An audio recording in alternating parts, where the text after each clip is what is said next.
It's Hughezy, hello, and this is without a doubt the most recent podcast that I've been working on. This is a great one. We've got three brilliant guests, but up first we've got some plugs. Don't forget that there's a show Patreon that has a lot of exclusive, uncut, unedited content that goes there and only there. It's the only place where you can get to hear the full unedited Katie Hopkins interview, the full unedited Anthony Cumia interviews, Eric Bischoff, Vince Russo, Bruce Pritchard, and including today's guest, Harland Williams. All up there on Patreon, waiting to be downloaded, and all of that money that comes in helps support the show. And don't forget to follow the other Creative Control shows, such as the hilarious American Dirtbags with Dennis and Molly. There's Oh What a Rush with Animal, Highway to Helms with Hurricane. There's a David Radigan podcast, which is called World Through My Eyes, which some should say should be called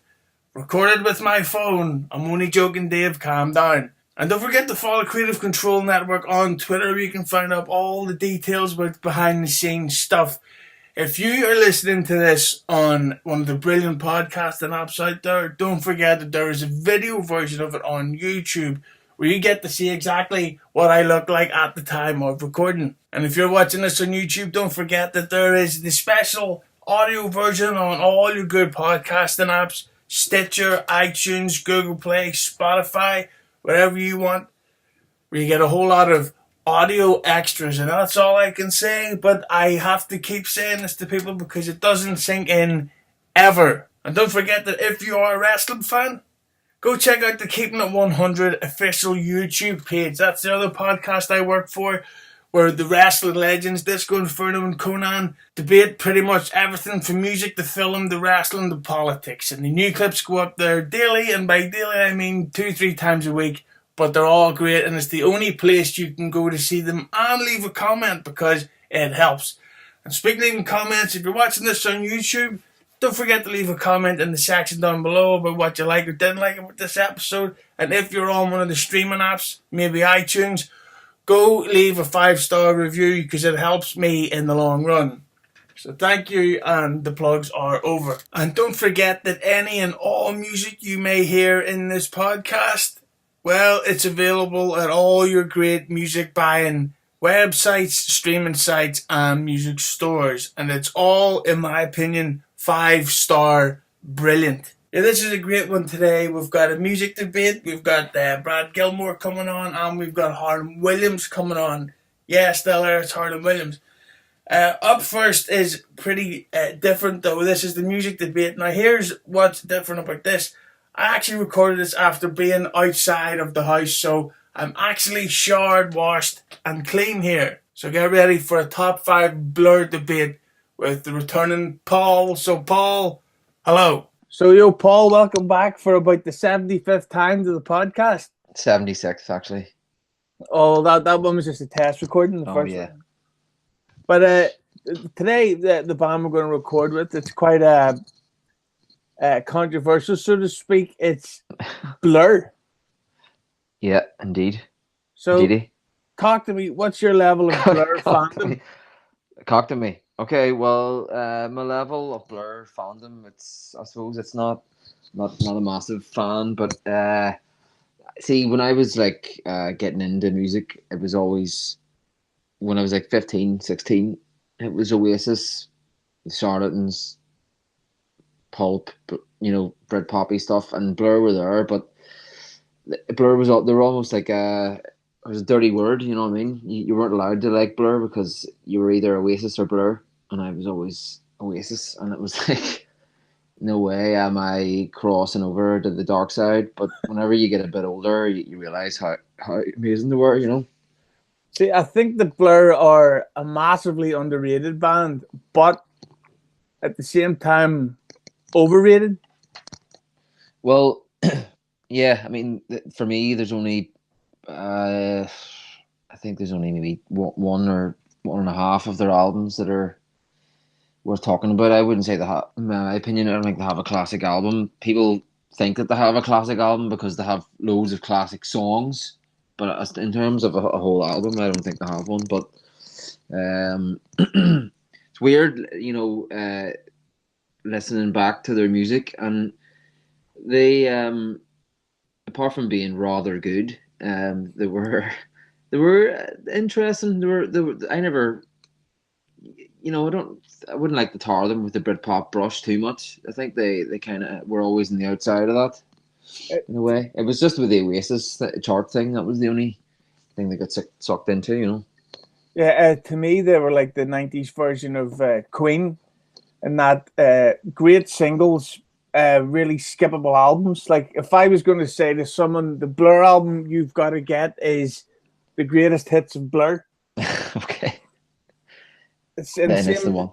in the same with Queen. I would say get the greatest hits of Queen. Don't get any like individual albums. Yeah, sure, yeah. Well, for sure, I think you're better starting with the greatest hits with someone like Blur, and then working your way in because there's a lot of fluff in there. Incredible fluff. I mean, there is the odd class album track, but at the same time, Blur's one of these bands that, with their albums, a lot of the great stuff were the singles from the album. Oh yeah, I believe so. Yeah, people would disagree, but yeah, I think that's right. I mean, they're still the kind of band though you can go back and listen to the big hit singles and think, fuck, that's still great. But the thing is that I think they're one of the most instantly, easily dislikable bands ever. Yeah, people have a problem with their sort of thinking that they're like posh boys or that they're sort of that and a lot of people don't like Damon Albarn. I used to think he was kind of cocky, with interviews. He never really seemed interested, way like Oasis would be good entertainment interview wise, and you can always get a good soundbite out of Noel or whatever. But like Damon always seemed a bit too serious, when you're younger, and that's why maybe I didn't get into them until a bit later on. I just thought they were much crack. Yeah, the thing about see, my problem with Blur, I had to take the headphones off there. It was playing up. Yeah, yeah. I like them though. Oh, thank you. No, but the Blur, like my big problem really stems with Alex James. The cheesemaker. Oh, he without a doubt. Even if he lived in the city, still be called the cheesemaker. I remember when Blur signed up for that reunion tour, and he was such a pretentious dick. Like Alex James went on Celebrity Juice. What's all that about? I know. What's that about, indeed? And he goes, yes, we've been in rehearsals and we've been playing a lot of old album tracks and B-sides. And you think, oh, maybe they're going to try something different. Then they come back on the reunion tour. What do they play? Girls and Boys, Country House, Park Life, all the Yeah. Country House is shit. No offense if you have it in your top 5. It's awful. It's so shit. But that's the thing as well. They have these kind of like they have a few jokey kind of songs as well that I never got and still don't. Who cares about Country House? Like fucking hell. One of the worst fucking songs and music videos ever. Yeah. And so, you can say that even with your mouth full, and people still understand. Why don't you blast us with number 5? Okay, number 5, Blur, top 5, is from their 2003 album Think Tank, Out of Time. Yeah, interesting because this album as well is like I think Coxon left before or during they were making of this maybe, and you can tell that he wasn't there pretty much. But this here album's really great, and despite that. There's not a lot of like guitar solo-y bits or interesting guitar licks, but I think Albarn wrote most of it himself. But this song's interesting. It's very kind of downbeat and melancholy, like the rest of the album, I suppose. But nice kind of shuffly drums, kind of simple bass line but effective, and I think it just works really well. And I like Albarn's vocal in it as well. Like it's a cool track. Great voice. But it's well, number 5, I'm gonna go, and this might shake people up a bit. I'm going with Universal. Ooh. And the reason I'm going for that one is, well, not that I don't love it. I mean, I do love it. But I think that The Great Escape is possibly one of the worst albums ever made. Yeah, it's not great, to be And honest. I don't understand how it's possible to write an album with a song like Universal that is so brilliant Yeah, and like layered and just like classic. And then yeah, you have stuff like Country House, Entertain Me, yeah. Stereotypes. It's like, what is this crap? Mr. Robinson's Quango or something. That was on Yeah, it as well. Yeah. Arnold Lane or whatever that one. Well, that was a play on Arnold Lane, but yeah, or Arnold, whatever the fuck they called it. Yeah, not great. Yeah, no, Universal. Just massive and epic, and it always sounds great live. And Yeah, this is one of the times that you know what's so weird about this song? Of course, not when the Great Escape was the one that competed with What's Stone and Morning Glory. yeah. And I think had Universal been the first single, it might have changed the whole thing for them. Oh, it's Country House, yeah. Yeah, Country House. Shitry House. Shit, right. Yeah. Yeah, Universal's great. Anthem. Yep. Amazing. What have you got in there at number 4? Number 4, From the Magic Whip, 2015. Thought I Was a Spaceman. Love it. I love this album, actually. It's really a return to form, you might say. It's back. They got back with Stephen Street for this one. He was like their go-to guy in the sort of mid-90s whenever they got popular. It's actually a lovely, well-produced album, and it's sort of obviously Coxon's back in the saddle, and he's ripping away. This here song is cool because it sort of builds nicely, and there's loads of like kind of atmospheric-y sounds in it, and then the drums kick in after a couple of minutes, and then there's a nice wee outro and all. And yeah, there's a couple of duff tracks in this album, but I think all in all it's really good, and this is my favorite one from it. That's cool. That was actually my number 6 on the list before I put it on. Okay, yeah, it's great. Yeah, this well, honestly, the Magic Whip, I hated it. I thought it was a disaster. But this one song on it, I just thought, my God, like they've really, like, this was like their modern day version of a Universal. Why did you hate the album for? Just I remember the I remember they were on Jules Holland doing I think it's called "I Want to Be with You" or something like that. Okay, right, yeah. The first single, and I just thought, what a pile of crap. It's. I think it's a good album, but you know we're all entitled to our opinions. Some of us are wrong, but you know. But this song, as it was brilliant, and as you say, the outro, Yeah, had that sort of like recurring synth. yes, it's lovely. Yeah, and the wee you again, like doll barns. Yeah. But and when they played it live, they would extend that outro by like about a minute and a half. Oh yeah, cool, nice one. We had big time into that. But for number 4, the one I'm gonna go with is Tender. Lovely. Have you ever seen the original music video for this? Is that the one? It's black and white, and they're all with a choir. No, I don't know. That was the second one. The original one was them all dressed up in silver, painted silver on like a bunch of clouds. Okay. And it's rubbish. Yeah, it sounds shit.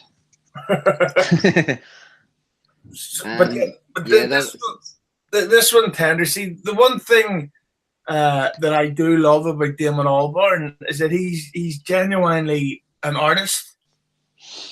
Yeah, and he doesn't just like rewrite the same song. Like, to be fair, like Oasis is my favorite band, but it's kind of the same stuff over and over. Well, yeah, I mean, Albarn has the kind of musical talent to reinvent, not really himself, but like kind of different. He creates different personas, and then obviously a lot of stuff what he did with Gorillaz is great.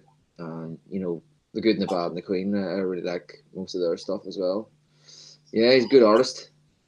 But yeah, but that's what I love about this. It's sort of like the gospel-y kind of choir thing. Yeah, yeah. And no, but the 13 I actually think was Blur's best album. Okay, yeah, yeah. No, well, there's what else is on that? Like Coffee and TV's on that, isn't it? And Yeah, no, it's cool. stuff, you know. Yeah, yeah, no, that's a good album. Nice one. Oh yeah. I love Tender, and it's one of those great sort of sing-along ones. And weirdly, it's their most Oasis-like song. Well, yeah, yeah, that would definitely not be out of place. I don't know, Oasis album, I guess. Yeah, didn't Noel Gallagher do some collaboration with them on that song, like a live thing maybe somewhere? I think. Don't know Some sort of about live that, performance. I don't know. but he definitely did one of the Gorillaz songs. I remember that, Yeah, yeah. Recently, yeah. which was a class song. We've got the We power. got the power. That's right. Yeah. That stupid bitch feminist woman singing it. She's not. Yeah, she's all right. Jenny Beth. She can, in my opinion, flip right off. All right then. And I apologize for that kind of language. It's not. I know it's not on that for sure. What have you got at number 3? Number 3 for me, the Universal. We've talked about it already. I was listening to it earlier because I always loved this song like for ages, and it was probably my favorite Blur track. But it kind of went down a couple of years because you just hear it all the time, and it's the only. I don't love it enough to make it number 1. But like I think the main parts of the song I love is obviously the strings, and then whenever the guitar and the drums kick in, that and then it all comes together nicely, and then obviously it's the rousing chorus. But there's not a whole lot of changes in the song. It's kind of like plods along a wee bit when you think about it, but it's still amazing. And it's my number 3. It's definitely become kind of played out, and that it's starting to get used in all like TV ads and in film trailers and stuff. Where it's like, I had this song again. Yeah, yeah. Oh, it's definitely played out. There's no doubt about it. But in the history of played out songs, I can definitely put up with listening to it some more. And it's one that they always nail live as well. Oh yeah, yeah. Plus, there's a famous performance of this from the MTV Europe Music Video Awards, and Damon Albarn passed out on the stage. Cool. He was he was well milked. He'd had too many cherry Pop-Tarts backstage. You can't say that word on there. Rude. Sorry. Flip sake. Sorry about that. Well, at number 3, I'm also going with Out of Time. Okay. And I absolutely hated Think Tank. Yeah, it's not great. No. It's like that song, Crazy Beat. It's not only one of the worst Blur songs ever, but it's one of the worst songs I've ever heard. And on top of that, not only was it crap, they put it out as a single. Yeah, it's fairly trash, I would say. And the music video was like, and you could tell that they don't know that it's crap. And not only that, they brought that out at a very awkward time for like indie rock bands, because like even Oasis had just put out probably the worst ever album, Heathen Chemistry. Yeah. And then Blur come along with Crazy Beat. Crazy Beat. Yeah. And then the whole negativity, just that Damon Albarn really was doing himself no favours in interviews. And the fact that he really didn't seem to care about Blur and was way into Gorillaz, which, who to be fair, at the time were better than Blur. Well, yeah.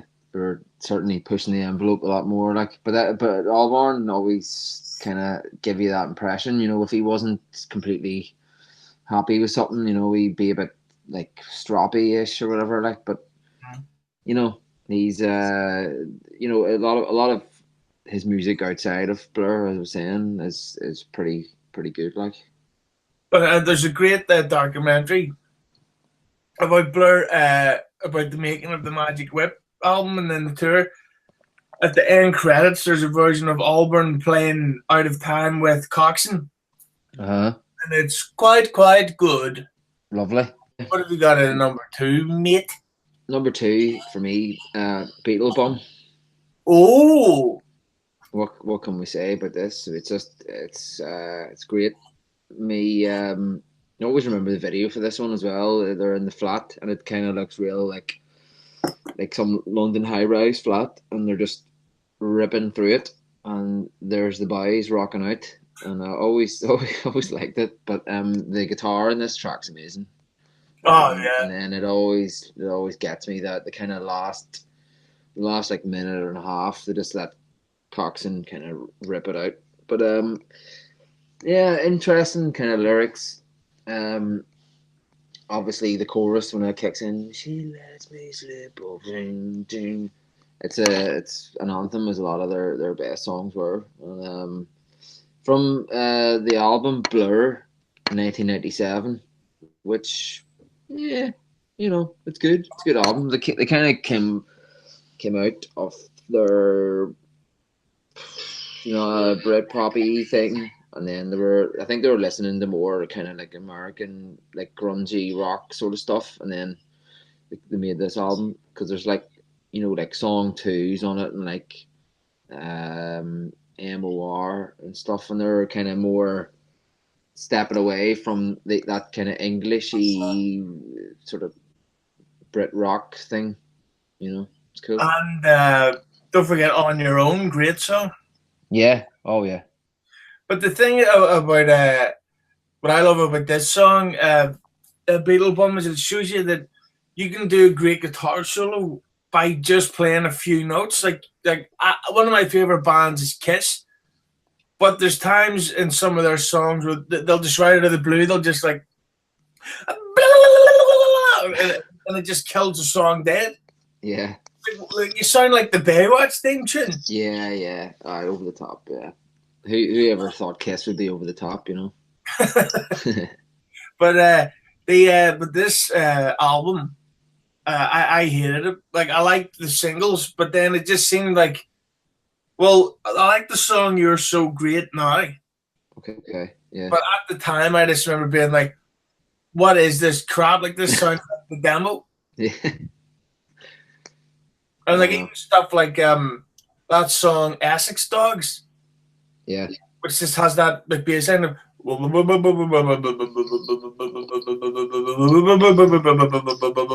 and then this Alburn's just talking, and it just seemed to me that they'd done the thing that AC/DC do, is that they're so big anyway. It's like, well, all we need is 4 to 3 new good songs to play live on the tour. Yeah. And the rest will just fuck around and put any old shit out.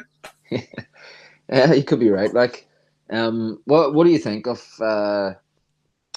Alex James and Roundtree, the drummer? You know, do you think they're good?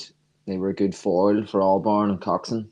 Good band, I think Roundtree's a really underrated drummer. Have you ever seen the video of him off his head on drugs, really harassing this interviewer guy? No.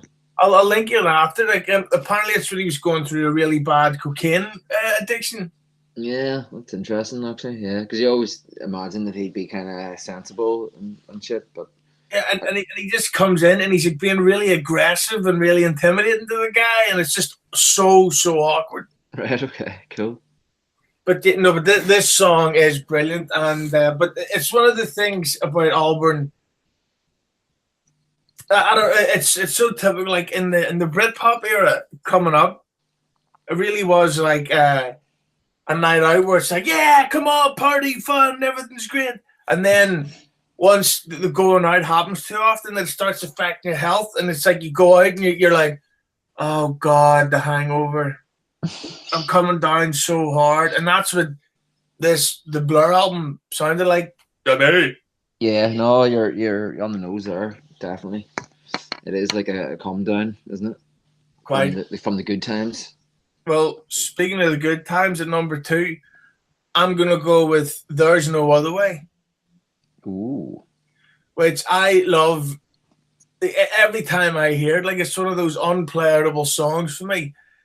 And I don't know why this wasn't their debut single. They went with "She's So High," which is also class. yeah, that's But good. Yeah, I think if they'd have put out this as the debut single, they instantly would have been a way bigger band. yeah, it's interesting because it's such a tune. It's like it really is. Surely it should have been the main single, but there you go. Yeah. And the thing I love about it, when Blur did the reunion and they headlined the Glastonbury the first time, Mm-hmm. it's so great because like the intro is so class with like, well, I don't know what you call it, like do do do do do. Yeah. It's just the guitar riff going up and then the drum, that kind of disco-y drum thing going on. And then the way Auburn does is sort of long, it was like bang, bang, bang, bang, bang, like it's such a brilliant intro.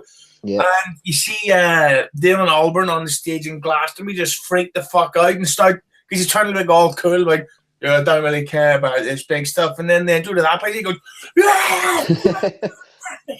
Yeah. No, this song is just wonderful, magical, great. Yeah, superb. And plus, the music videos got one of the best looking pies I've ever seen. Yeah. Get stuck into that, yeah. Oh, I'd take it. Delicious. Yeah. So what do you have at number one? Is the greatest Blur song of all time. Number one is from Parklife, 1984. This Is a Low. Nice one.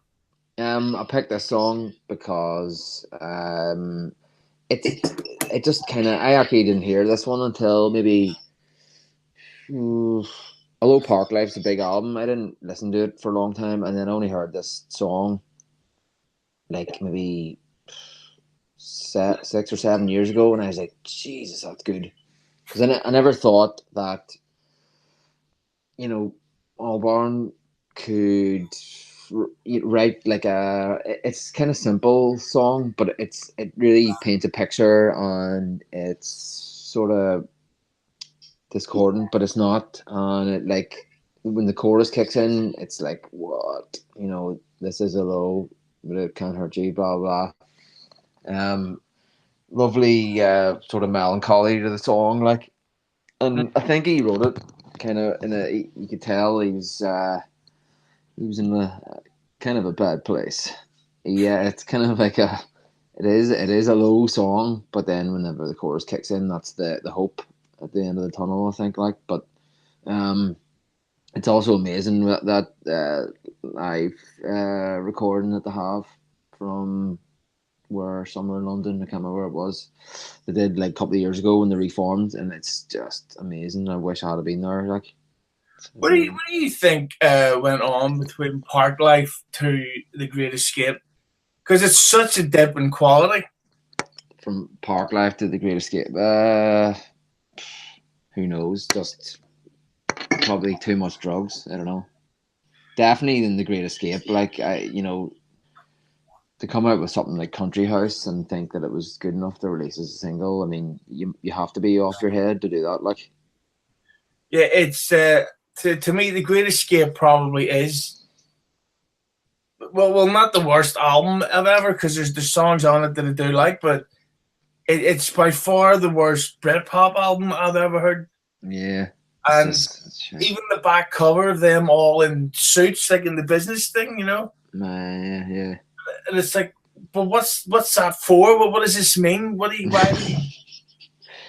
It means that they were all very, very high and thought it was a good idea at the time, possibly. Tell you what, that Alex Jones, he was definitely into the drinking and the drugs, because I'm always accusing people of being liars about their drinking and stuff. Because like, if you look at Slash from Guns N' Roses, how do you be like this drug addict, heavy drinker guy, who's got 6-pack abs and never misses a note on the guitar. Well, exactly. Whereas you look at Alex Jones, by the time they got to like James. or Alex James, by the time they got to Think Tank, he was a fat bastard. Oh yeah, yeah. Eating too much cheese, you see. He is cheese. You know what Alex James really gets on my nerves is how he really, really wants you to think that he doesn't care about fame and stuff. Yet he's obsessed with it. He's the one out of Blur who needs Blur the most. Yeah, I would say so. It's too. He's. Watch it with the swears there. He's a can't. He's a country house. Yeah, he is. And number one, my favorite Blur song of all time is "Coffee and TV." Nice one. I just love this song, and it's really good. And I'd love to have Coxon sing more of the songs. Yeah. I actually, speaking of Coxon, some of his solo stuff's rather good as well. To say. But yeah, sorry. But with this Coffee and TV, this is one of these perfect sing-along lives where everybody thinks they can, because the chorus is in a high-pitched note. But you see when you go see them live, and everybody's like all coked up and fucking drunk in the crowd, and all like the rocker lads are going, "Yeah, you ready to rock? Coffee and TV, you tell me, seems so much." Oh god, the chorus is just amazing. Yeah, it's great. Good video as well. Yeah, it's funny you mentioned the video because I always remember how it seemed like it was never ending that, but at the end, with the milk kept floating up and the. When's this going to end so I can get back to wanking at the fucking Jennifer Lopez stuff? Oh yeah, that's it. Good to see if I've grown out of that phase, isn't it? Yeah, you're on it after this, right? Ooh, I'm doing it right now. Yeah. But so what's your take on Coffee and TV, or did I just ask you that? What's that? Did I what? What's your take on Coffee and TV, or did I just ask you? No, well, you just asked me there now. But my take is it's definitely not in my top 5. No, it's great. It's a great song, but you have to do a call. It would definitely be in the top 10. Let's put it that way. But, yeah, I think the instrumentation in this—that's a word. Yeah, that's right. And this song is good. Lovely vocal from Coxon, as you pointed out as well. Yeah, this was one of them as well. I don't. What year was that? Like late 90s, was it? 99. Again, it was one of them where Blur were starting to filter into my consciousness, and I saw the video on MTV, and then I liked the song, and I was like, you know what, these Blur lads are all right. When I thought, yeah. They're not the enemy anymore.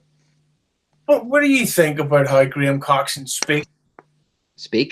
Yeah. He sounds like he's a 15-year-old child in a 50-plus man's body. He's just kind of recording, and then he kind of looks like a hobo as well. But that's his vibe, like, isn't it? I suppose.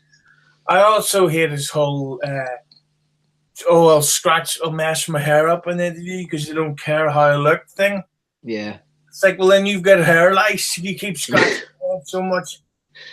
Graham, if you didn't climb so many fucking trees at the back and go digging instead of going in, writing a good song, maybe you wouldn't have so many lice and so many skin issues. I don't know. But yeah, he's forget all that aside, he's a great musician. I actually heard he was a bit of a dick in real life, but probably never going to meet him. So who cares? Fucking slabber away, lads.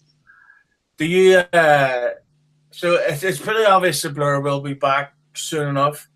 Is that something you're excited about, or are you arsed? I'd like to see them live for sure. Yeah, if they came back somewhere in the island of Ireland, I would probably go and see them. But yeah, I can't say I'm overly excited about Most like older acts, whenever they come back, always have a wee bit of skepticism about it they until I see them probably. But I'm always wondering whether they're going to release new music as well, and that's a good barometer of whether there's still any point. No, not really. You still go and see the old stuff, but like the way the Stone Roses came back and they released some new songs and they were good.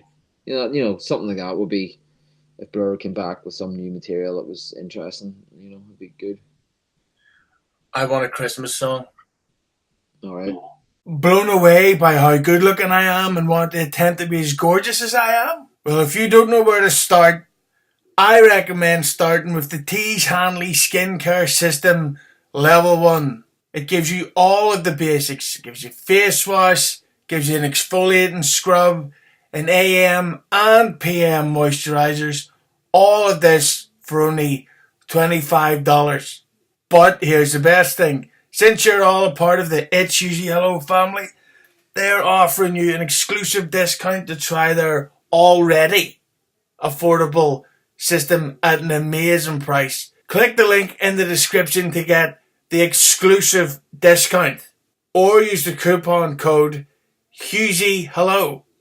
That's all capital letters for a 20% discount. You may never be as absolutely unstoppably gorgeous as me, but Tees Hanley is the best way to try. What about that hair, eh? It'll be back in a month, don't worry. Now, most people know Brad Gilmore from working with Booker T on Heated Conversations, but he's also now working for Schmoedown, which is a film-related top podcast, which we talk about more in the interview. People have probably wondering if you're watching the video version of this, why it's black and white. Well, here's the problem. Brad is an unbelievably well-dressed James Bond type guy. Like, I've heard rumours that he wears a bow tie on the toilet. And not only is he better dressed than me, he's also a handsome guy. And I happen to be quite ugly. So I thought, right, well, for the sake of my sanity, black and white it is. And for anyone who's a wrestling junkie, don't worry, there's a small bit of wrestling talk here a little, but then we get into the film stuff. So, Brad, hello. Okay, so Brad Gilmore, back for the fantastic fourth appearance. How you doing, Brad? I'm good. I can't wait till I get to the fifth appearance so I can say I'm a five-time. That'll never get over. No one will ever say that. Yeah, it sounds kind of stupid, doesn't it? But not only has it been a while since Brad's been on, but there's also been a lot of changes in professional life. You're now working for, hopefully I can pronounce this properly, Schmoedown. Yeah, the Schmoedown, the Movie Trivia Schmoedown. Yeah. So, okay, I know you're a movie fan because we've talked about movies on the show before, and you've been critical of some. We've talked over Twitter DM and all that stuff. I know. Did you ever see Vice? You saw Vice? Oh, is that the new Christian Bale Dick Cheney movie? Yes. No, I was going to, but then I seen that it was from the director of Anchorman and The Big Short, and I said, I'd rather watch my mom fight fucking Ivan Drago. Okay, well, you didn't miss much. I didn't really enjoy it too much either. But, so anyway, we talk about movies all the time. So you're a WWE fan, you're a movie fan. The Movie Trivia Schmoedown is like a marriage of the two. I found this show. They shoot it. This is two guys, Mark Ellis, Christian Harloff from the Schmoes Know, and they're out of Los Angeles. I found the show online. It's a legitimate movie trivia show, but it's got a WWE element to it, to where everyone plays a character, and there's storylines throughout the entire season of the Movie Trivia Schmoedown. So I was a fan of movies. I've always liked game shows. I love WWE, so it was a perfect marriage. And so I started doing stuff with them now. For about a year ago, they asked me to come on board. And so I was just in New York City 3 weeks ago. We did the season premiere in New York City. I got to host that. Their WrestleMania was called the Schmoedown Spectacular. I got to host that pre-show and also do the first match, calling the action. So, dude, you of all people would love the Movie Trivia Schmoedown. It's definitely something I've got to check out if that's the case. But just on a very quick sort of wrestling note, because this appearance I thought would be good and different if we talk about films mostly. But do you think that these days wrestling criticism / fandom has ever been as negative as it is? It's definitely very bad, but I don't know if that's just because it's wrestling.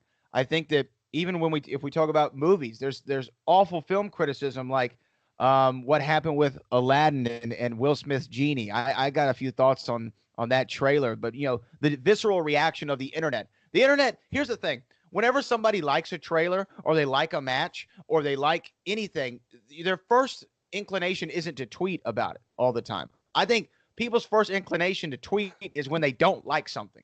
When they hate something, they're like, oh my God, I can't believe they just did that. Vince McMahon brought Charlotte Flair out. Becky Lynch should be in the main event by herself. I mean, it's your first reaction isn't to applaud storytelling anymore or applaud an athletic maneuver in the squared circle. It's to complain about what you don't like instead of focusing on what you do like. I think it's really comes down to is a glass half full, glass half empty person. Depending on which way you are, is how you react on Twitter. But it's bad.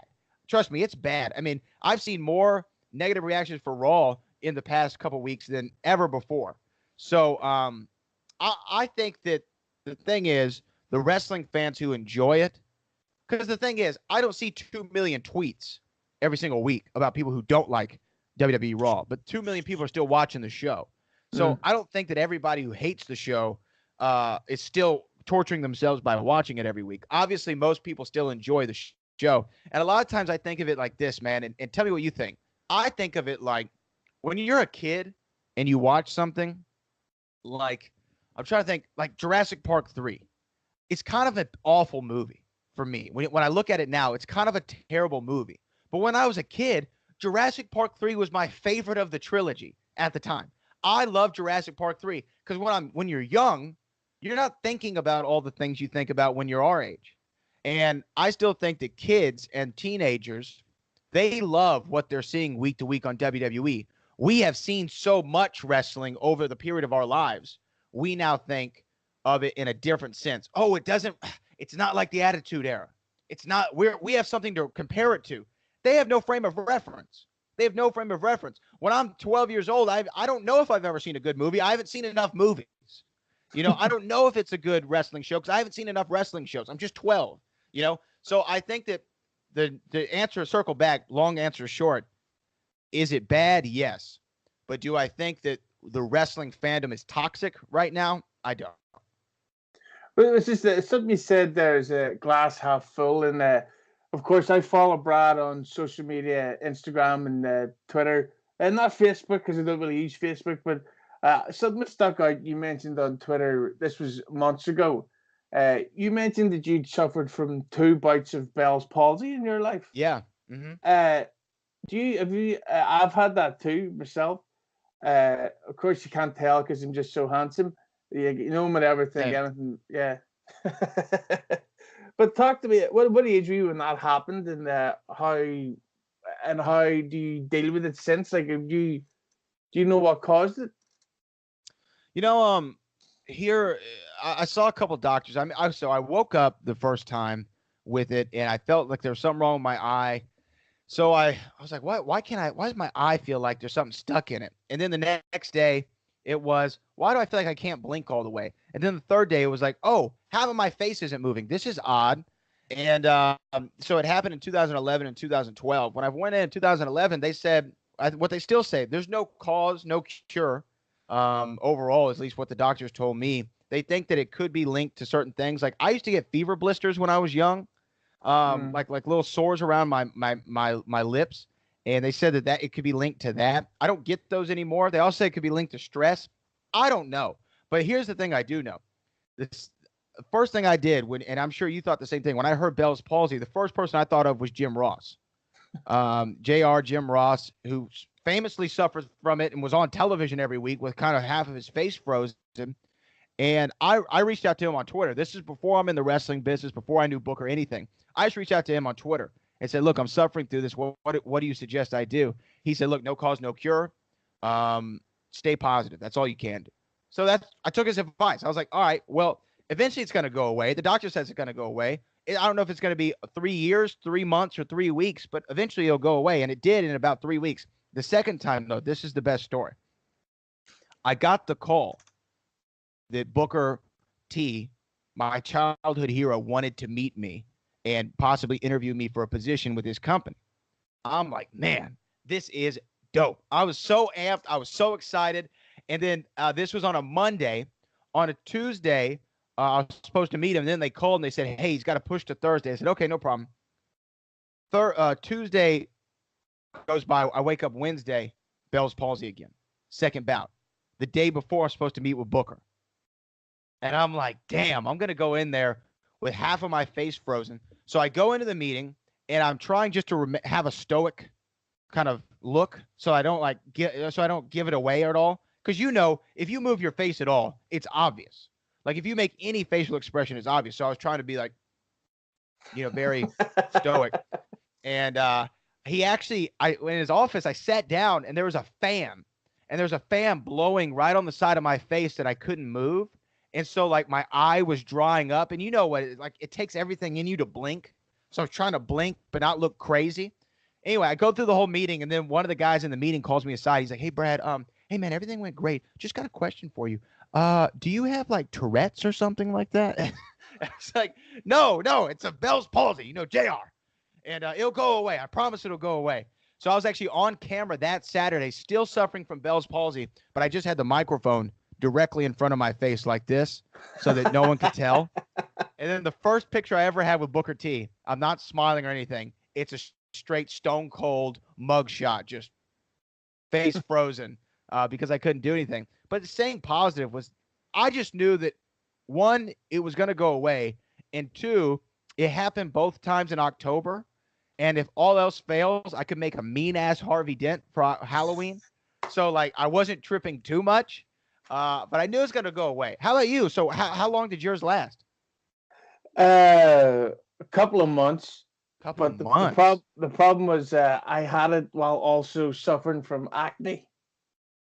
So I was really getting a lot of bitches at the time. But and even worse than that, I remember going to see Austin Powers 2 when I had it, but I had to wear sunglasses, so I went to the cinema like it was Bono.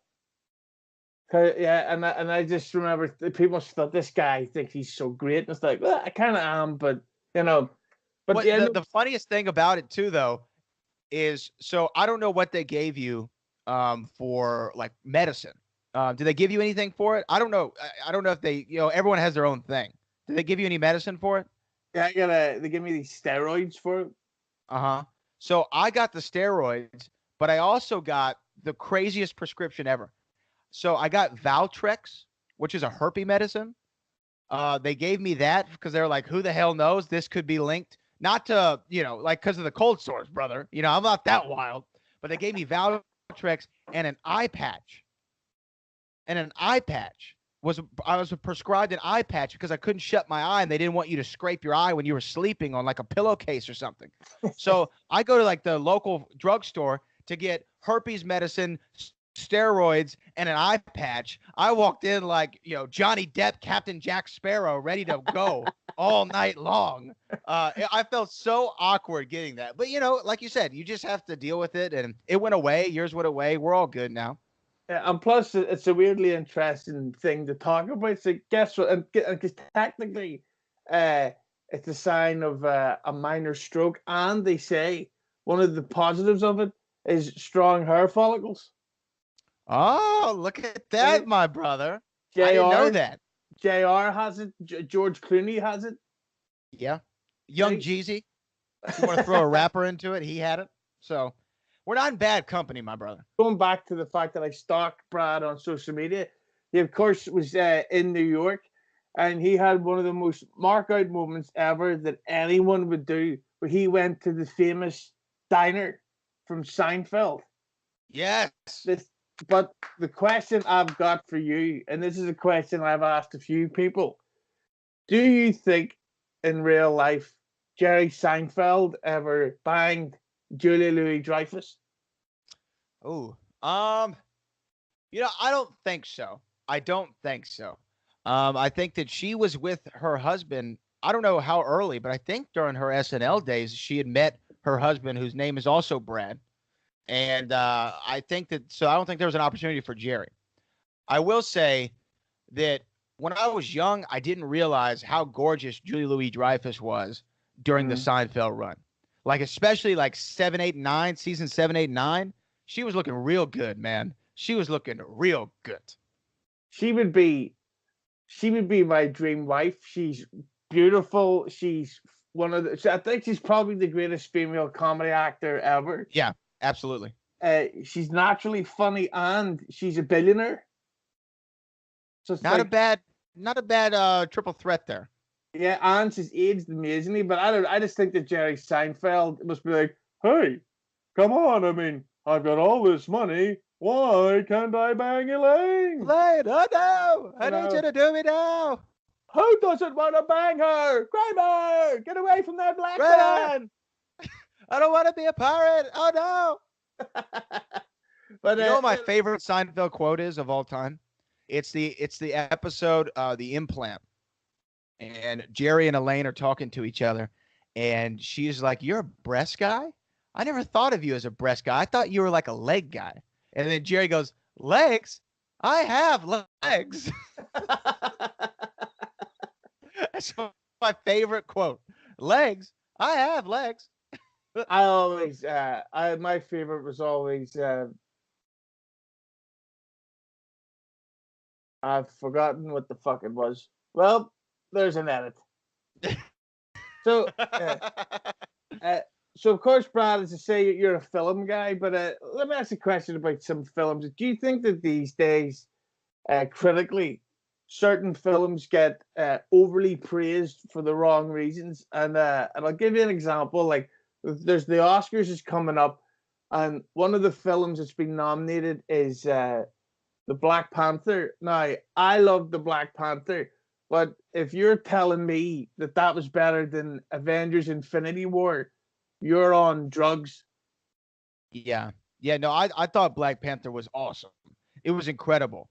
I knew nothing about the character prior to Civil War, because I wasn't a comic book guy, but I love all the Marvel and DC movies. Well, I love all the Marvel movies, the DC movies. I love some of them. But when I saw Black Panther, I was like, God, man, they hit this one out of the park. They really did. It was so good. Michael B. Jordan, I don't think he gets overpraised, because I really think that he was one of the best villains in a comic book movie ever. But as far as it being better than Infinity War, no. And I think that maybe it's unfair to compare the two, because Infinity War was such a buildup over 10 years. We were waiting to see Thanos finally come in, and then the first 15 minutes of that movie are nuts. I mean, with the stuff, spoiler, but with Loki and all that stuff, so crazy how they all come together. So I think that it's an unfair comparison, but I do think some movies get overly praised for maybe different reasons, maybe more politically driven reasons or societally driven reasons, such as, to me, the biggest example. And I don't mind saying this, and maybe I get heat for it, maybe I don't. But if you go to Rotten Tomatoes and you look at what the ratings is for the Ghostbusters Answer the Call movie, the all-female remake, they're through the roof. It's like certified fresh. That movie is a flaming bag of dog shit. That movie sucks. It does. And I wanted to like it so much. And I don't think that it sucks because it's an all-women cast at all. I think it sucks because it sucked. It was just not good.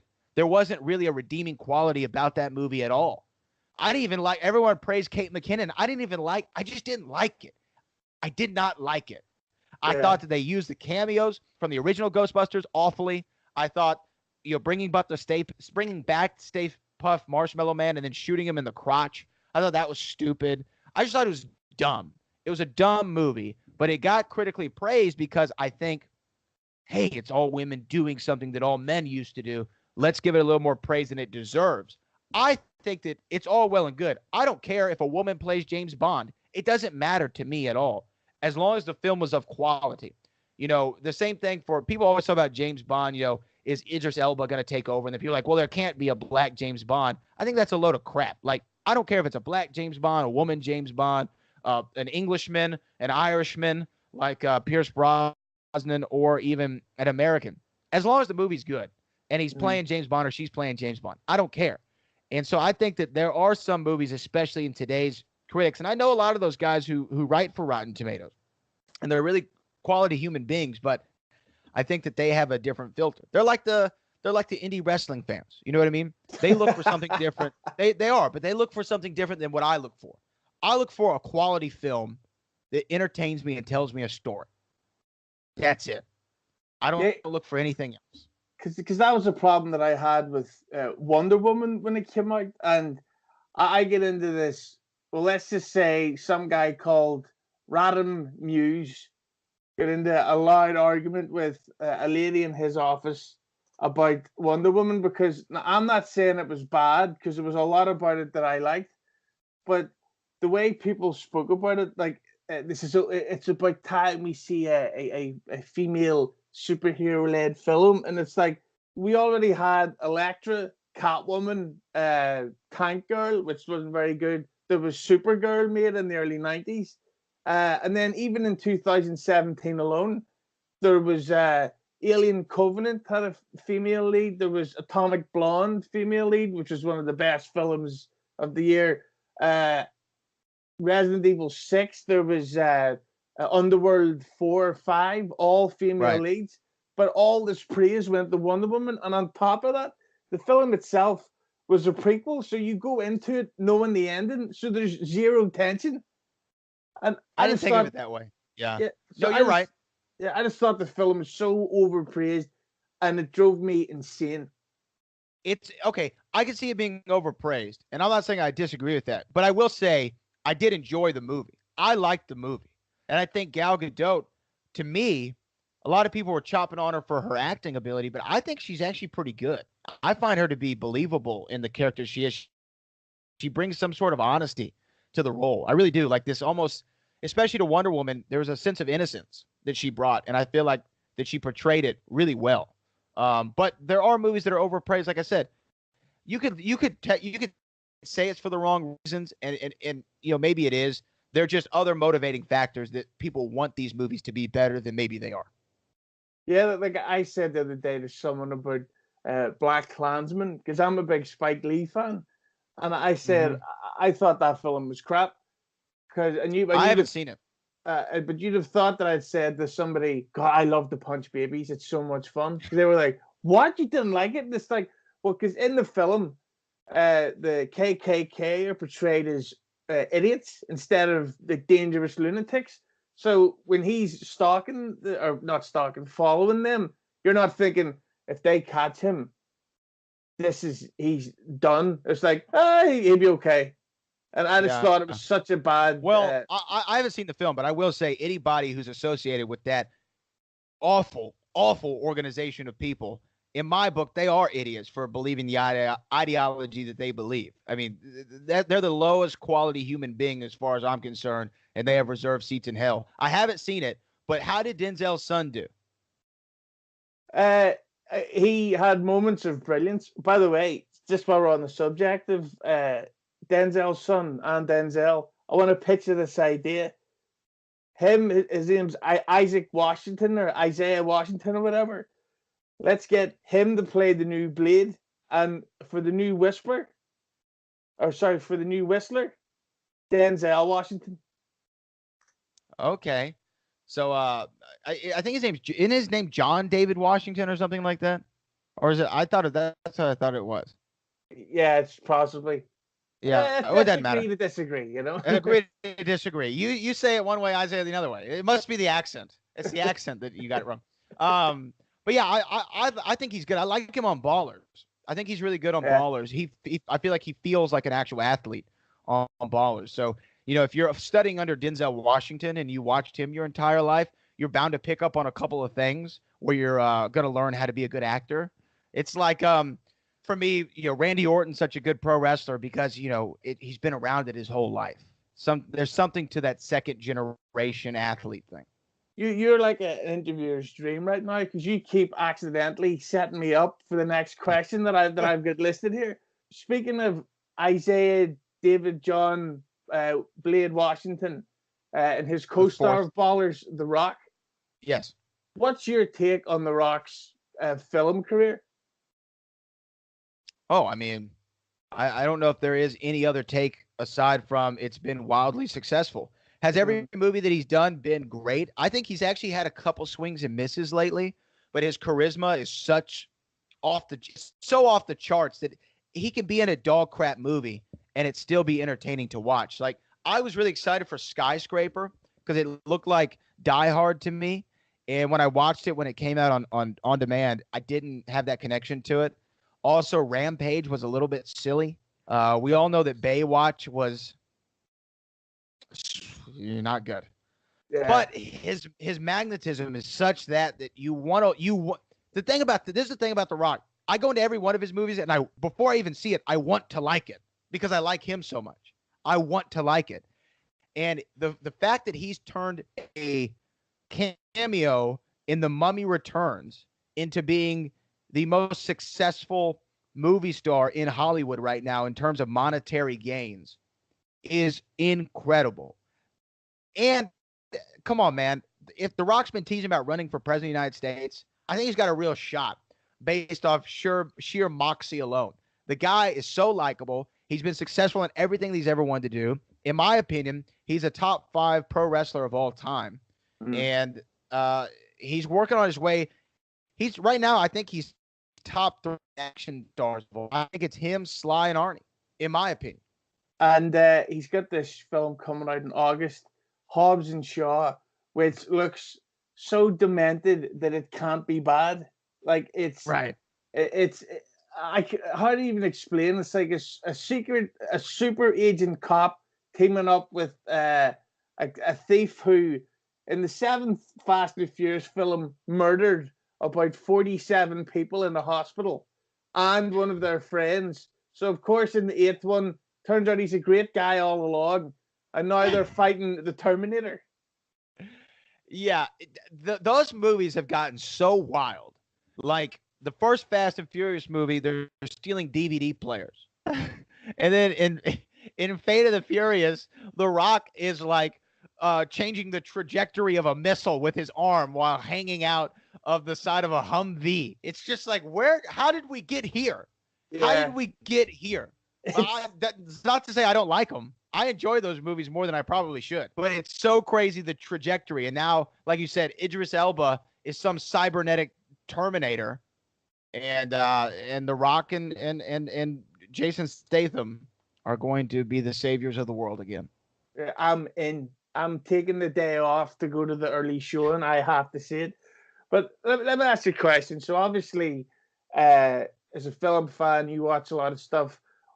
What did you think what was your least favorite film of 2018? Because I'm going to tell you mine. I thought mine was Halloween.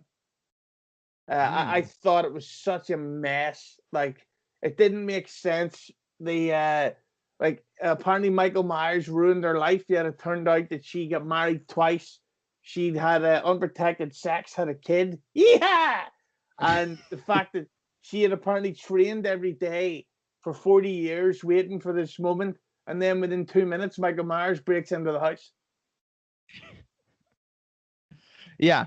I didn't see that one. I'm looking actually at the movies that I saw last year. I'm trying to think of which one that I did not like. Here's one I'll say that it's not that I didn't like it, because I did like it, but I was a little bit let down by it because it wasn't as good as I wanted it to be. And it involved the aforementioned Ivan Drago. I didn't love Creed 2 as much as I wanted to. I didn't. I liked the first one way more. And this is just you putting me on the spot. I can't think of what movie I just didn't love last year. But no, actually, I already said the one I didn't like. Skyscraper was the one I didn't like. That was probably my least favorite movie. But as far as ones that I was anticipated for and excited about, I was so excited about Creed 2. And I'm not saying that it wasn't good. It was a good movie. It passed for me. Just it wasn't as good as I thought it should have been. It could have been much better. And it was a little too remnant of, and I know this is their thing in the series, but it was just a little bit too remnant of the other films. I want more of a standalone story, not Rocky now taking the place of Mick, and now Michael B. Jordan is taking what Rocky was, and then not Apollo Creed. Ivan Drago's son is kind of being what Ivan Drago and Mr. T were for Rocky. I don't know. It was just a little too much for me. So I didn't love it as much as I wanted to. I thought the first one's far superior, but it's still better than Rocky 5. They needed to have a warning before that film because there's this girl I was seeing at the time. She's a very lucky woman, and yes, it went all the way. But it's like disclaimer to females: it's normal for men not to look like this. Right? Yeah. Michael B. Jordan, is a freak. That's a freak, man. Yeah, it's just the thing with all superhero films. It's like they don't know their audience. It's not muscle guys who go to see this stuff. It's fucking fat nerds like me who go with like 2 hot dogs and a giant drink and like a pint of sugar, and you're like, well, I'm going to be depressed for a month, but I'm still buying the Blu-ray, you know. Yeah, no, I feel you. Michael B. Jordan. There's some clip where him and Margot Robbie were doing an interview together, like something like Actors on Actors or something like that. And I'm a big Margot Robbie fan, as many people are, for a multitude of reasons. But she was sitting there looking at Michael B. Jordan like she wanted to lick the chocolate off of him. It was so crazy. I was staring at Michael. I'm serious. She was just so smitten with Michael B. Jordan. He's a very, hey, unbiasedly, that's a handsome dude. It's a handsome man. But, hey, is what it is. I just wanted Creed 2 to be better. I want it to be better. So if they do a 3, I want it to be better. You just did it again. You just set me up for the next question again perfectly. You just said if they do a 3, well, one of the 3s that is finally coming out is an official Ghostbusters 3. Yes. So that's one of the things. That's unbelievable that you did that. So what's your take on this actual Ghostbusters 3 and the fact that Bill Murray's back and everybody's back? Do you think that it's been so long that it made us look desperate, or do you think that this is what the other Ghostbusters 3 should have actually been? It's what the other one should have been. I don't think they should have ever tried to do the soft reboot or the reboot of the series. I think that was an awful mistake, big misstep. And here's the thing. It's Ivan Reitman's son, I believe, is doing the film. He's directing the movie. Whenever you have that means this man grew up with the Ghostbusters. He grew up with it. It's probably something that he idolizes, that he loves. He loves the Ghostbusters because of what his father did by directing it. So I think when you put the movie in somebody's hands like that, who has a deep love for it, it's only going to do well. And then you bring in somebody like Bill Murray, who's in my top 5 of comedic actors of all time, maybe top 3. When you bring him in and you have Aykroyd, I think that. And did you see the teaser? You saw the teaser trailer, right? Yeah. It just made me excited. And I got excited to see the Ghostbusters that I love and not something that was some weird parody. If really that other movie felt like an SNL sketch. It didn't feel like a movie. Yeah, really because it wasn't funny. It didn't feel like a movie. It wasn't. Yeah. Right. It wasn't funny at all. Much like SNL currently. And if they play that Fall Out Boy version of the classic theme, I'm going to sue New Line Cinema or whoever's making it. I don't like modern rock, horrible. But that was so bad that somebody called my mama, Who, I think the movie came out like 2016 or something. Who thought, hey, it's 2016, Fall Out Boy, It's like saying, let's get the gym class heroes to do this one. They're still killing it, right? It's just like, what are you thinking? Just terrible. Swing and a miss.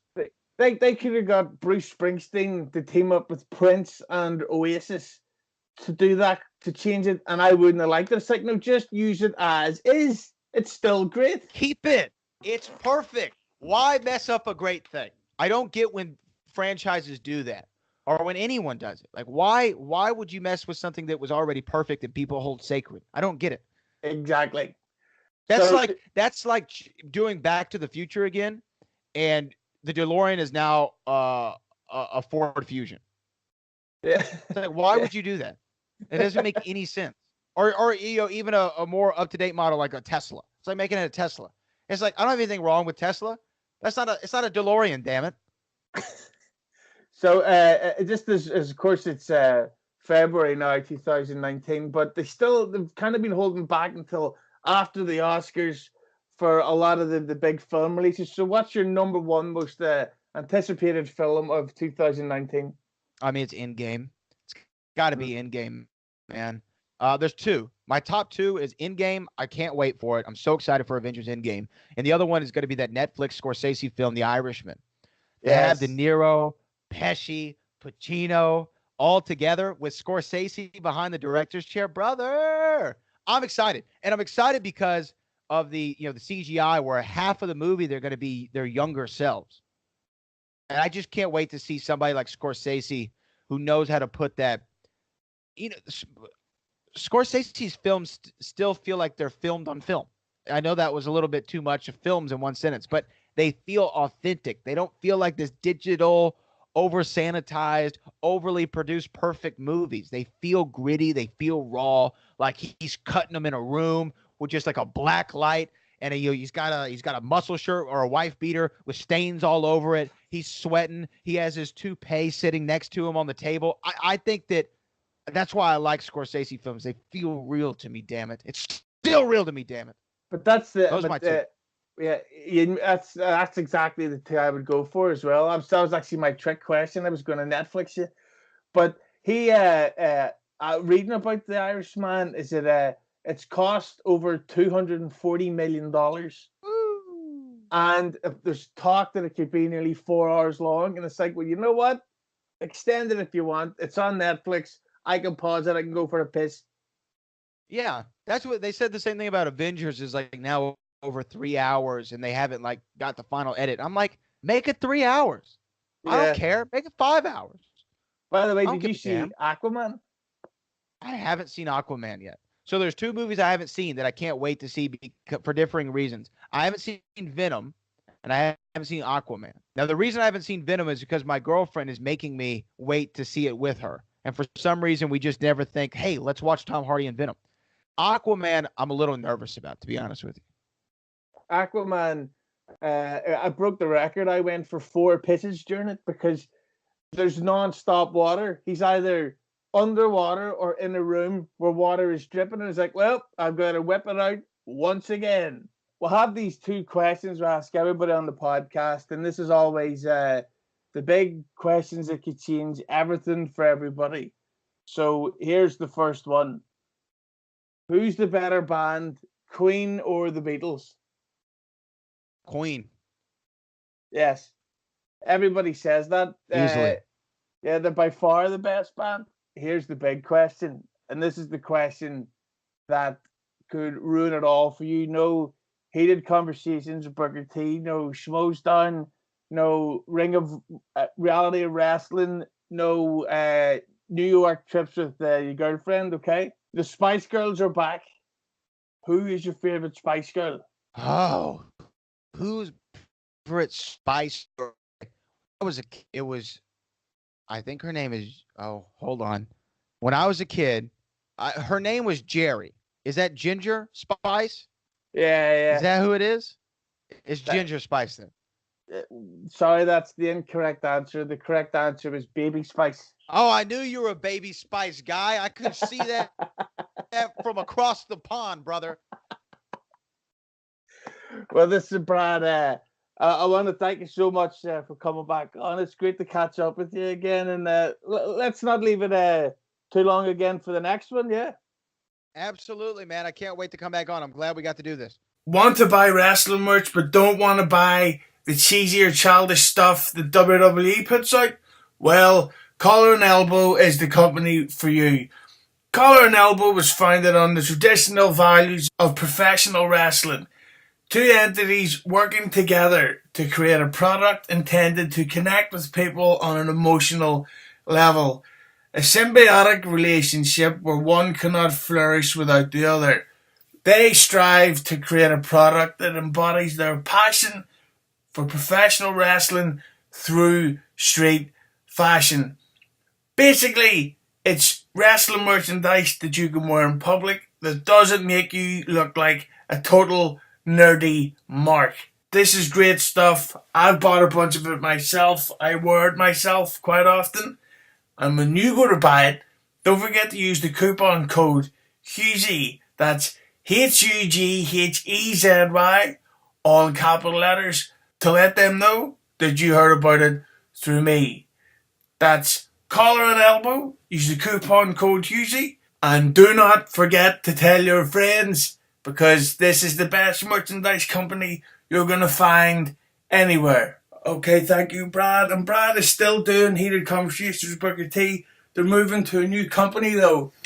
But we don't know yet because it's not being announced until Monday. I'm recording this on a Sunday, even though this is probably being released on Tuesday. Up next is the absolutely brilliant Harland Williams. He's probably the funniest guest so far, even funnier than David Radigan. Harland's on talking about the Amy Schumer joke stealing. They're talking about working with Rodney Dangerfield, talking about Dane Cook, talking about PC culture, and then you get a nice message for the great Disco Inferno. So Harland, one of the funniest people on the planet today, hello. Yeah, but I'm one of those revolutionaries, because everybody knows there's only about 19 million podcasts in the world. So I thought, you know what I should do? I should start a podcast.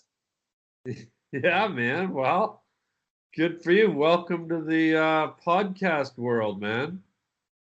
Yeah, it's great, but I keep accidentally coming across as right wing. Oh, really? Well, you got to take some pills for that, bro. Fuck it. If the white man don't like it, then I'm gonna keep on doing it. Yeah, just do what you do, brother. Don't worry about everyone else. But yeah, I just want to thank the brilliant Harland Williams for coming on the podcast. He and I have been long friends for a whole 2 minutes now. Yeah, man, this is the first time we've ever talked in our lives. It feels really good. I wondered what was missing in my life, and I realized it's you. And, yeah, it's actually because it's weird to get talking to you, because usually every time I would do it before would be while I'd be at the cinema, and then bigger boys would tell me to shut my fat face. No way, that's weird, because I used to talk to you when I was in my shower and bigger boys would tell me to shut my face. So that's really weird, symbiotic. You and Will Smith have so much in common. That's true. We both have W's in our first and last names. Well, you can't say that on the air. That's controversial. True. I take it back. You didn't hear it. But speaking of which, so not to get off on a dark, somber mood, but very recently in the comedy world, we just lost a guy who I'll admit to being very late to the game with, but the great Brody Stevens. Right. So I was wondering, do you have any stories about how you had interacted with Brody? Yeah, it's funny. After working in the comedy business all these years, I didn't meet Brody until just before Christmas. I was down at the Comedy Store on Hollywood Boulevard, or Sunset, on the Sunset Strip. And I met Brody and I hung out with him for about 20 minutes.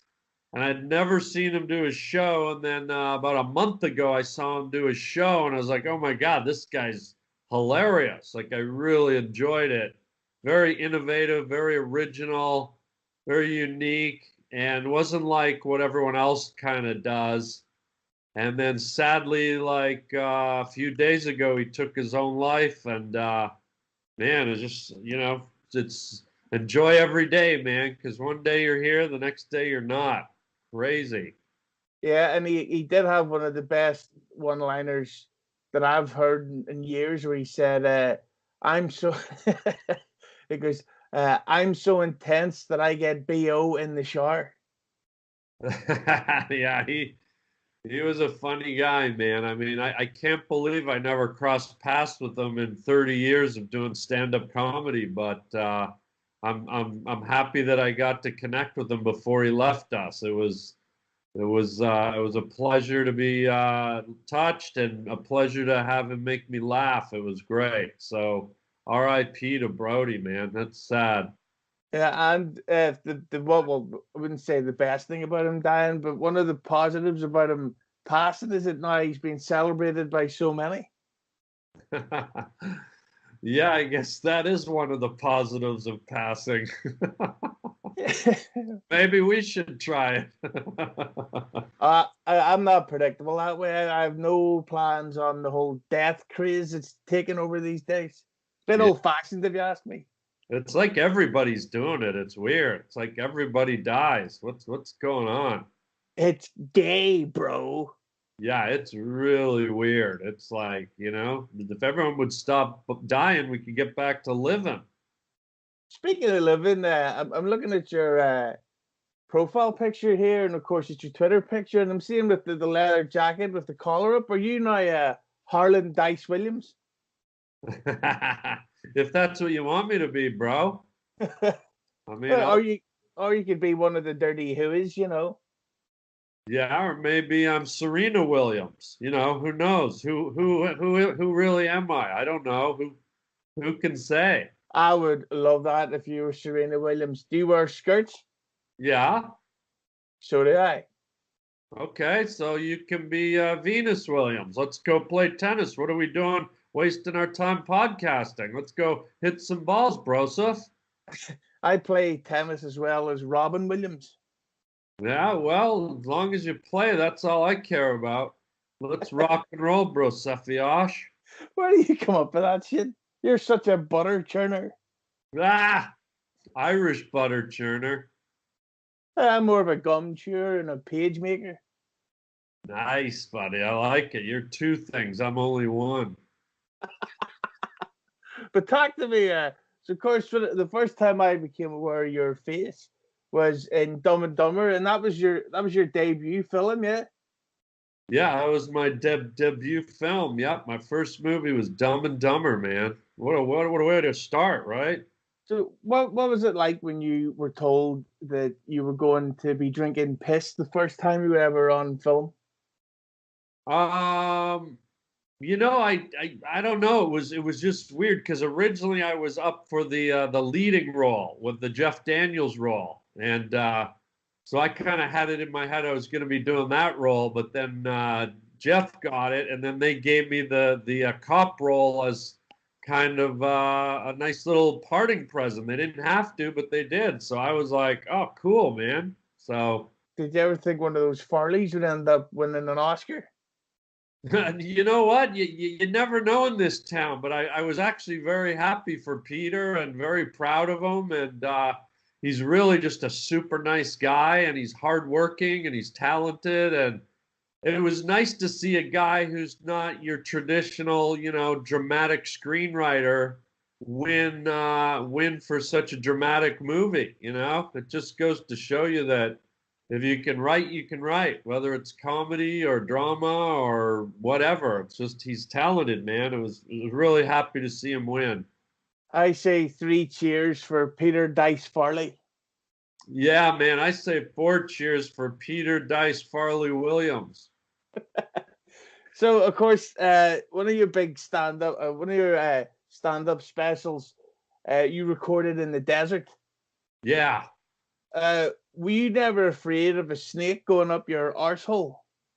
Nope, never. I keep a cork in there, bro. I think you're missing out on a fun experience. Yeah, well, I'm young. I'll get there. Give me some time. Don't be so pushy. That's not what the cork says. Yeah, well, there's also a city called Cork. If you want to go there and have a butt snake, be my guest. Oh, I've been there many times, playing tennis, taking snakes up the arse. It's all over the place. Sweet Christ in heaven, child. So talk to me. So just before we recorded this, I was watching a documentary about Amy Schumer on YouTube there. And of course, it was the stuff where people are accusing her of joke stealing. But really, that's not something you generally have to worry about because there's not many people that can do that sort of Harland Williams style, is it? Well, believe it or not, what happens with me is they don't necessarily steal jokes, but they try to kind of steal my persona, right? They steal my mannerisms and my kind of timing and stuff like that. But I actually love it. I love it when people try to steal from me or duplicate me. I absolutely love it. Who do you think steals from you? Let's name names and we'll go after them. I won't name names, but I've seen people, I've had people tell me, I've had, but they don't realize they're doing me a favor when they do that, because every time someone tries to replicate me, it causes me to push the bar further. It causes me to go to places that I know they can't go. So if someone copies me doing something, then I'll go, okay, let's see you come here, asshole. And then I'll push myself to do something even more extreme or more outrageous, and I know that they can't go there. And so, in a way, a lot of these forge artists have pushed me to climb to greater heights with my stand-up. So, anyone that wants to try and copy me, bring it, because all you're doing is helping me go higher up the mountain, man. Go suck some fresh dairy whipped butter right out of the fields of Kilkenny, three-leaf clover, fucking duck-billed platypus, sweet and sour Chinese roasted clip machine. And see, there you go stealing Eddie Murphy lines. Am I allowed to say that? Is that okay? You could say, by the way, do you ever say the word cunt in your act? Yeah, of course, dude. It's weird because I noticed that Americans don't say, well, we're Canadian, of course, but up in your direction, they tend to say motherfucker a lot, but never cunt, which is always a tremendous shame. Well, the thing is, in Europe, the C word is very, it's almost like saying, oh, Jesus Christ, or what a goofball, or what an idiot, right? It's accepted at that kind of level and that kind of tone, but when you drop the C word in North America, it's like people actually visualize a big, sweaty vagina. Like it's not like just like a passing like saying. It's like if you say it, people visualize it, and it's very you'll feel the whole room get very tense when you bring up the C word. I can't get enough of it. I say it more times than I blink. You know what? I'm going to send you one. What's your address? Thank you. Sounds like you really want one. I'm going to send you. Have you ever heard of a baker's dozen? Yeah, but only in the terms of booze. Okay, well, baker's dozen is actually 13. So I'm going to get a box and send you 13 rubber vaginas since you love them so much. I hope you have fun. You're a kind man, Harland Dice. Let me know what they look like when they hatch. But speaking of C words, talk show hosts, I'm not a big fan of them these days. But of course, I remember you doing those classic segments with Conan over the years, the Irishman. So talk to me. Is it tough doing talk shows in these days? No, it's not tough for me because I just do what I do. But I don't really like talk shows the way I used to, because talk shows used to just be like fun and silly and entertaining, and now every stupid talk show host has a political opinion about everything, and now you can't just tune in and have a laugh. When I was younger, you could turn it on and watch David Letterman cover his body with Velcro and jump and stick to a wall, and now I got to hear Jimmy Kimmel and Colbert talk about how stupid Donald Trump is, and I'm like, good Lord, get over it, Yeah, like, do you think it's fair to say that Donald Trump jokes, whether you're pro or anti that political shit, that they are just beyond boring now? I don't know. I wouldn't say they're beyond. They're repetitive, but I would just say they're very cruel and mean-spirited and kind of, I don't know. It's almost like, you're tearing your leader down so badly that you're tearing down your own country and your own people. Like it's kind of gone beyond just tearing down a political figure. It feels like, they're tearing down everything. And it's just like, where the hell do we live, man? What's with all the anger and the bitterness and it's kind of gross, man. It's not fun anymore. It's mean and toxic and vindictive.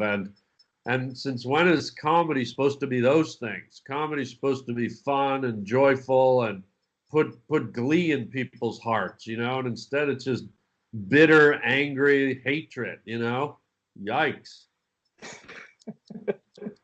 Would you say that it's tough to be a comedian in such PC times? It is if you let it. I don't, because I just, I think you should say what you got to say. So, I think it is if you let it, but I think it's more tough for people than it is for comedians. Comedians are going to keep saying what they want to say, express themselves, and if people want to get all fired up and worked up about it, then I guess you just got to let them. But from what I've seen, in the comedy community down here, and I'm right in the thick of it in Hollywood, man. I mean, I'm working with the best guys every night, and none of them are holding back. They're just, if nothing else, maybe they're pushing the boundaries even harder, Who would you say is the best new up-and-coming talent to look out for?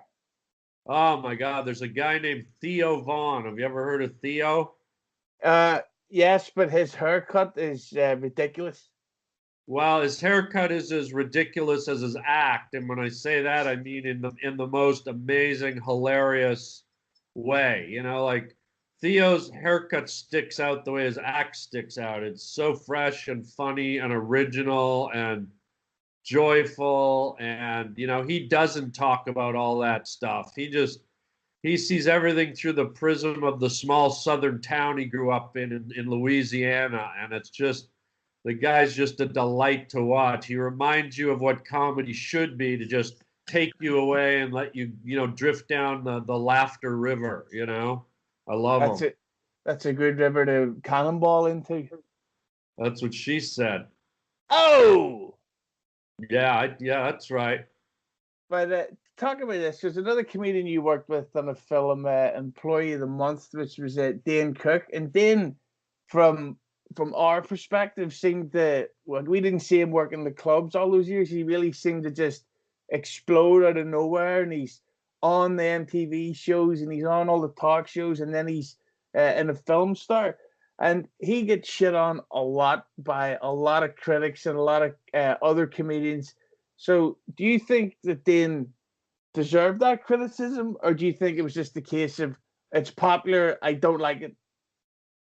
No, I was there when Dane was working his ass off. I was there with Dane every night. Dane used to come into one of the top comedy clubs in Hollywood, the Laugh Factory, and they would only put him on at midnight, which is kind of where you put the guys that don't really have any oomph yet, And Dane would come in every night. I'd be there every night on the early show. And I watched Dane over the years work and work and work and commit and spend so much time honing his act and just getting better and better. And then one day I watched him and it just clicked. With most good comedians, one day they just have that moment where they arrive. Everything falls in place. So Dane worked his butt off. He had a unique style, a unique delivery, a loud voice. He was funny, and people just loved him. And a lot of the comedians resented him because he just blew up so big, and they hadn't seen a guy do that probably since Andrew Dice Clay. So it was like kind of a shock to a lot of comedian system, and I think they were just jealous and they were mean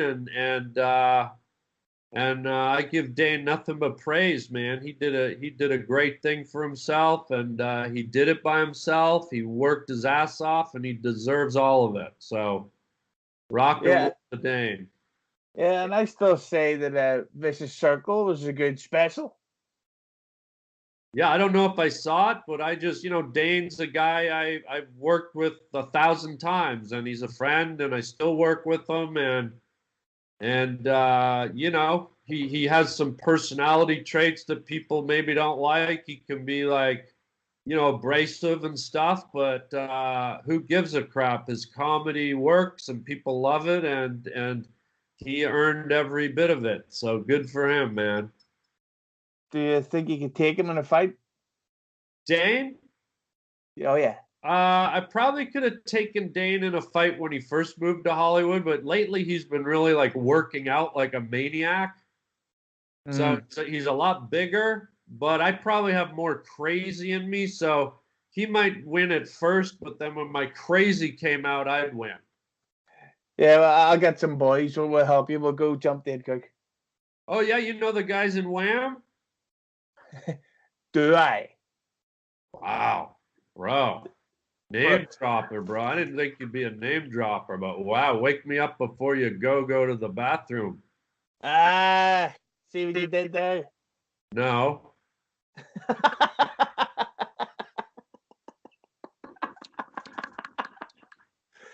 Oh, Christ. That's what she said. But talk to me, you did a film called Back by Midnight with Rodney Dangerfield was in that, and it says that he wrote it too. So do you have any stories about working with Dangerfield? Because to me, he's the greatest comedian that there's ever been. Yeah, and Rodney's amazing. Well, it's interesting because Rodney put me in that movie, and I think I'm one of the only actors in the movie that didn't have an actual scene with Rodney. I never actually had a scene with him. And so the movie wrapped, and I never saw Rodney on set the whole time. And about a month and a half after the movie wrapped, I guess when they were doing the editing, my phone rang one day, and it was Rodney. He was like, "Hey, Harland, how are you, man?" And I was like, "Hey, Rodney," and he basically told me that I stole the movie. He goes, "You were the best. You stole the movie." And then when I got back to LA, he invited me up to his place to hang out, and we started hanging out, and he became my buddy, and he wanted me to write Caddy Shack 3 with him, and it was really moving and touching. I got to spend time with him, but sadly, it was kind of near the end when I didn't know it at the time, but he only had about two and a half years of life left in him. And so sadly, I was by his side about 8 hours before he died. I was one of the last people to see him alive. And it's a very sad, emotional moment to watch that brilliant guy, fade off into the big comedy club in the sky. But I agree with you, man. He's one of the best. how far along did Caddy Shack 3 go, or did it never really go past? No, it never, when he asked me, believe me, I was more than complimented. I was like, wow, I can't believe it, that he would ask me that. But I also knew at that point that he was very old, and he was not in the best health, and if you watch Back by Midnight, you could see that Rodney, it wasn't the same Rodney, you know what I mean? He could still technically deliver the lines, but he looked more like a senior citizen, and there was some of that polish was gone. It wasn't the same guy, and so as complimented as I was that he asked me to do that, I kind of knew that the clock had kind of run out, and I didn't think it was realistic. But boy, man, to have a guy like that ask me that was just like, a mind blower. I wish he had asked me when he was, 20 years younger, but we didn't have the friendship at that point. But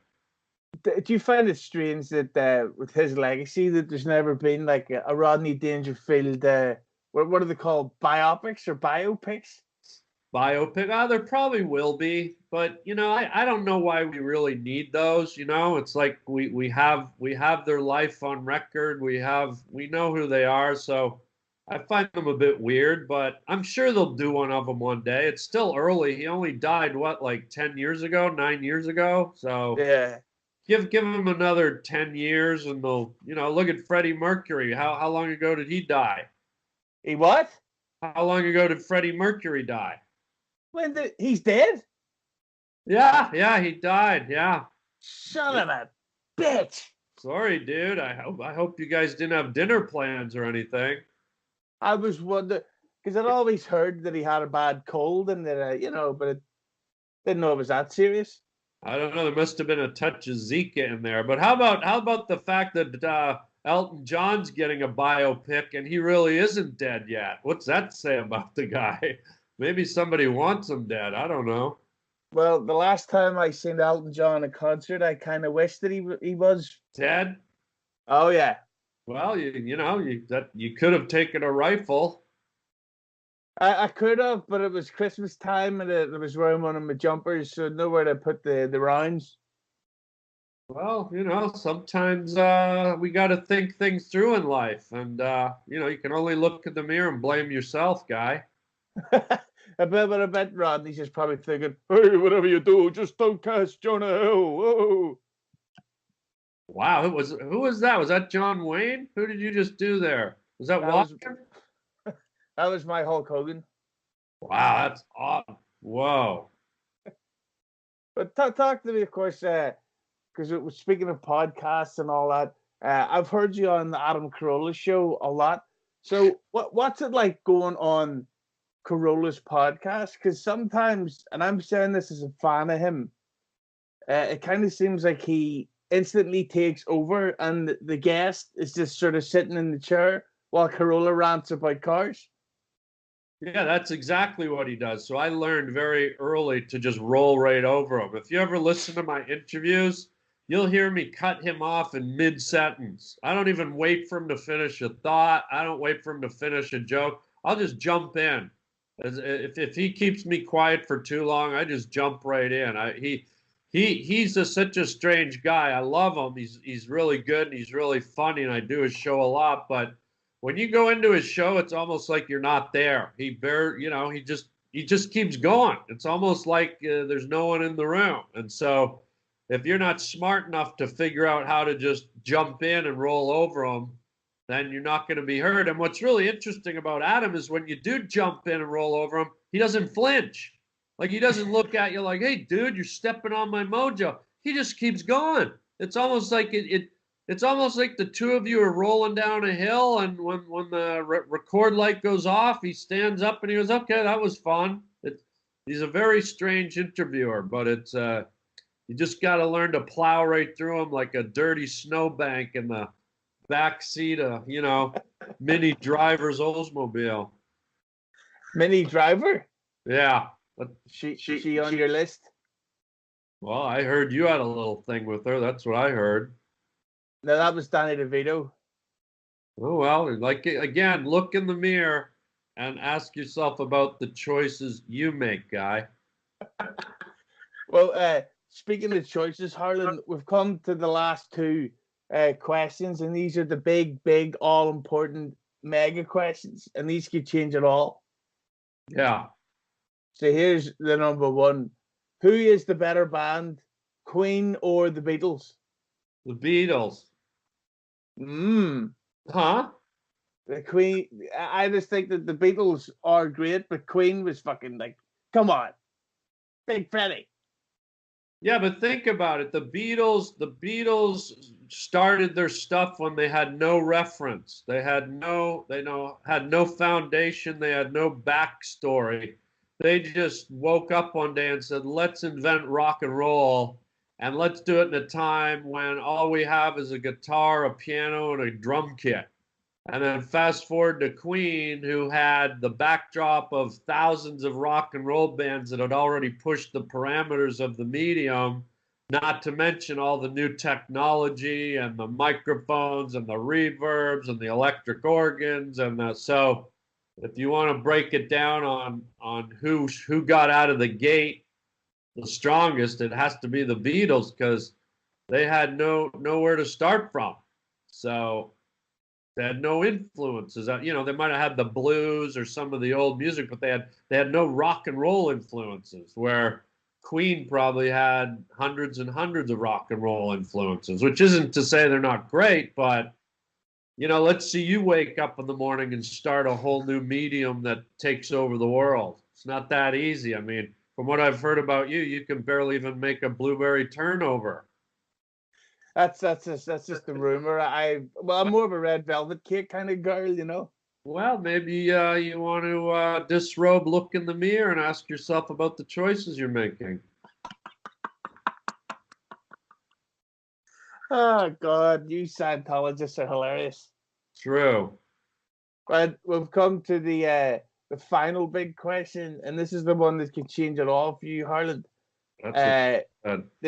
This could change the fan base, the future, all the films, all the many Vin Diesel films that you're planning to make. Yeah. The Spice Girls are back. Who is your favorite Spice Girl? I think diarrhea. I always What? What? Hello? Diarrhea was always my favorite. Boy, could she move around. Oh my God. The way she slid around on stage, just like velvet, like melted chocolate. Is she still with the band? Yes, but she's more of a managerial role now. A backseat role, should I say? Well, everything dries up. Oh, fucking hell. Hey, listen, Harland. I just want to thank you for your time, but can I ask one favor? What? One of my other podcasting jobs is I edit for this sports show called Keeping It 100. Oh, yeah, I love that one. I love that show. I'm sure, yeah. And as you know, your favorite co-host of that staff is a retired wrestler called Disco Inferno. And he refuses, just out of spite, to do my podcast. So my thing that I do is whenever I get a guest on, such as yourself, I ask them if they could record a request for Disco to come on this podcast. Would you mind? Sure, why not? What's the name of your podcast? It's Hughezy Hello. Say again now? It's Hughezy Hello. Can you spell that? Hughezy. Sorry, a little slower. Hughezy. Just a little faster. What kind of name is that? Is that your name? It's my nickname. Good Christ. You know, you got to go in the bathroom, look in the mirror and say, what kind of choices am I making? And then get a butter churner and grease your eyebrows 7 ways till Minnie Driver's moose jawbones. God. Sick. You are sick, bro. Who has a name like that? That is sick. Wow. It's a name we get when we're hanging around the hood, you know. That is sick shit, bro. Wow. Right to the end, you drop that little biscuit on me, huh? Great. Sick shit. But would you mind doing that request for me? Yeah, what do I say? Firebomb or what? What is it? Disco. His name's Disco Inferno. And how do I say your podcast? It's called It's Hughezy Hello. All right, ready? Oh, yeah. Hey there, Disco Inferno. Why don't you get off your big fat hairy arse and listen to Hughley Below 15's podcast there, you dirty bastard, before I come over there and churn some fresh dairy butter all over your big fat bulgy owl eyes, you pervert. That was pretty accurate, right? That was exactly what I needed. Okay, you got it. Okay. All right, listen, Harland, I just want to let you know I'm a huge fan of you for years, and you're hilarious. And thank you very much. And I'd love to talk to you again in a few months' time. Well, let me say this before I go. People don't know this, but my heritage, and one of the reasons I wanted to do your podcast outside of your charm, obviously, is my ancestors are Irish. My mother's maiden name was O'Donnell. My grandfather was Neil S. O'Donnell.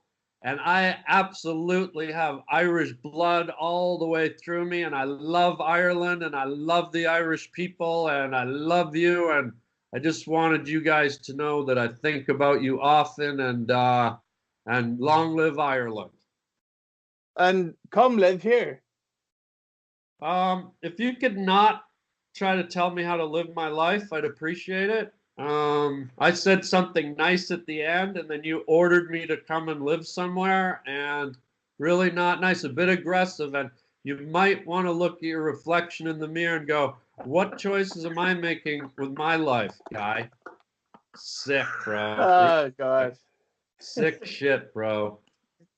I gotta go churn some butter here. Yeah, you go churn some butter, and when you're done that, why don't you spread it all over Mini Driver and have a Munka Walk Fest. You know what I mean. Oh, yeah. All right, kid. Happy holidays, and I'll see you on the dark side of the moon, Pink Floyd. See you later.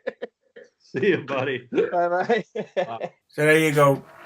That was the episode. Harland is unbelievably funny. I don't know why I recorded that message in Irish accent, but he did, and it was funny. And I'll link their social media down below. Go tell them you heard them on this. Let them know that you want them to come back on. That's the episode. I'll see you next week. It's Hughezy. Bye-bye.